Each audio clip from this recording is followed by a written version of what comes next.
कभी सोचा है कि कोई एक इंसान दुनिया की हर मुश्किल का हल सोच सकता है?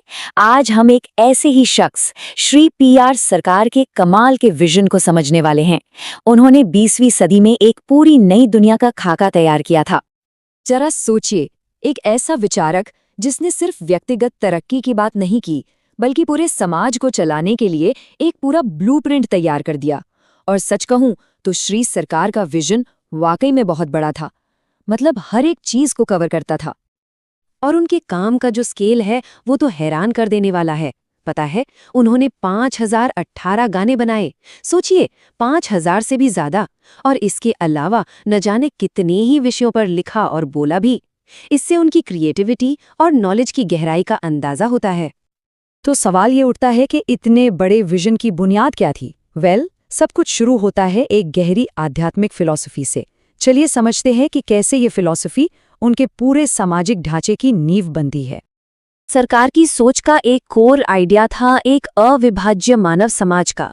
मतलब एक ऐसा ह्यूमन सोसाइटी जिससे बांटा न जा सके। उनके हिसाब से असली सामाजिक तरक्की का मतलब था छोटी मोटी पहचानों से ऊपर उठना और यूनिवर्सल ह्यूमैनिटी को अपनाना। और यहीं पर उन्होंने धर्म और रिलीजन में एक बहुत जरूरी फर्क बताया। उनके मुताबिक धर्म एक यूनिवर्सल गुण है, एक सहज स्वभाव, जैसे आग का धर्म है गर्मी देना। वहीं दूसरी तरफ रिलीजन, या जिसे हम पंथ कहते हैं, वो अक्सर अंधविश्वासों और बंटवारे पर टिके होते हैं। और ये जो यूनिवर्सल प्रेम का आइडिया है ना, ये अपने चरम पर पहुंचता है नव मानवतावाद में या नियो ह्यूमनिज्म में। और ये सच में एक क्रांतिकारी सोच है। ये कहती है कि हमें सिर्फ इंसानों से नहीं बल्कि पूरी कायनात से प्यार करना है, पेड़ पौधों से, जानवरों से और तो और निर्जीव चीजों से भी। तो आध्यात्मिक बुनियाद तो समझ आ गई। अब देखते हैं कि सरकार ने इन विचारों को सामाजिक आर्थिक न्याय के लिए एक प्रैक्टिकल मॉडल में कैसे ढाला। इस मॉडल का नाम है प्रोट, यानी प्रोग्रेसिव यूटिलाइजेशन थ्योरी। इसे आर्थिक और सामाजिक समस्याओं के एक स्थायी समाधान की तरह पेश किया गया, जिसमें जोर स्थानीय नियंत्रण और सहकारी प्रयासों पर है। प्राउड का जो आर्थिक ढांचा है वो 3 लेवल्स पर काम करता है। सबसे पहले और सबसे जरूरी है सहकारी समितियां, जो लोकल इकोनॉमी की रीढ़ की हड्डी हैं। फिर आते हैं प्रमुख उद्योग, जैसे माइनिंग या पब्लिक सर्विसेज, जिन्हें सरकार मैनेज करेगी। और आखिर में छोटे छोटे निजी बिजनेस, जैसे रिटेल दुकानें, जो व्यक्तिगत स्तर पर काम करेंगी। ओके, तो इकोनॉमी की बात हो गई। अब सरकार का ब्लूप्रिंट हमें एक नए राजनीतिक सिस्टम की तरफ ले जाता है, और ये एक बहुत बोल्ड कॉन्सेप्ट है, एक यूनिफाइड ग्लोबल गवर्नमेंट का। और ये जो विश्व सरकार का आइडिया है, इसकी नींव किसी धर्म या देश पर नहीं बल्कि यूनिवर्सल मानवीय मूल्यों पर होगी। इसमें पॉलिसी बनाने के लिए एक बॉडी होगी और उसे लागू करने के लिए एक अलग एग्जीक्यूटिव ब्रांच, ताकि पावर का बैलेंस बना रहे। अब ये जो नया विश्व संविधान है, ये सच में क्रांतिकारी है। सोचिए, ये सिर्फ इंसानों के लिए परचेजिंग पावर की गारंटी नहीं देता, बल्कि पेड़ पौधों और जानवरों की सुरक्षा को भी एक फंडामेंटल राइट मानता है। इसके साथ साथ धर्म, कल्चर, एजुकेशन और भाषा की आज़ादी भी पक्की करता है। लेकिन कोई भी सोसाइटी सिर्फ पॉलिटिक्स और इकोनॉमिक्स से तो नहीं चलती है ना, उसे एक जिंदा दिल कल्चर की भी जरूरत होती है। और सरकार ने इतिहास से लेकर संगीत तक कल्चर के हर पहलू पर बहुत गहराई से सोचा। उनका मानना था कि हमें इतिहास को फिर से लिखने की जरूरत है।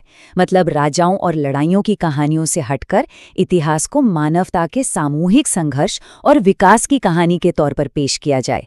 एक ऐसी कहानी जो हमें एक बेहतर भविष्य के लिए प्रेरित करे। भाषा के फील्ड में भी उनका योगदान काफी बड़ा था। उन्होंने भाषा विज्ञान पर बहुत काम किया। उनका मकसद था दुनिया की सारी भाषाओं के बीच के खूबसूरत कनेक्शंस को सामने लाना, ताकि आपसी समझ और एकता बढ़े। आर्ट के लिए उनका मोटो था कला, सेवा और आनंद के लिए। और इसका सबसे बेहतरीन उदाहरण है उनके लिखे 5000 से ज्यादा गीत, जिन्हें प्रभात संगीत कहते हैं।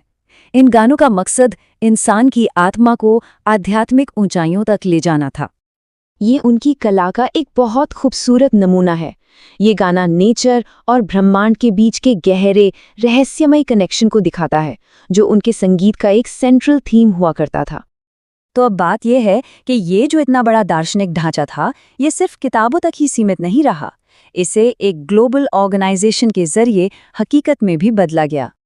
हुआ ये कि 1955 में सरकार ने आनंद मार्ग नाम से एक सामाजिक आध्यात्मिक संगठन बनाया और यहीं से उनके विचारों को दुनिया भर में फैलाने का मिशन शुरू हुआ।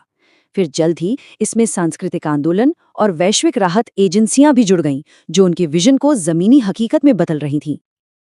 और आज की तारीख में ये आंदोलन दुनिया के कोने कोने में उनके विजन को आगे बढ़ा रहा है। इसकी जो वैश्विक पहुंच है वो इस बात का सबूत है कि उनके विचारों का असर कितना गहरा और स्थायी है। और ये सब हमें एक बहुत बड़े सवाल पर लाकर खड़ा कर देता है। आज का जमाना स्पेशलाइजेशन का है।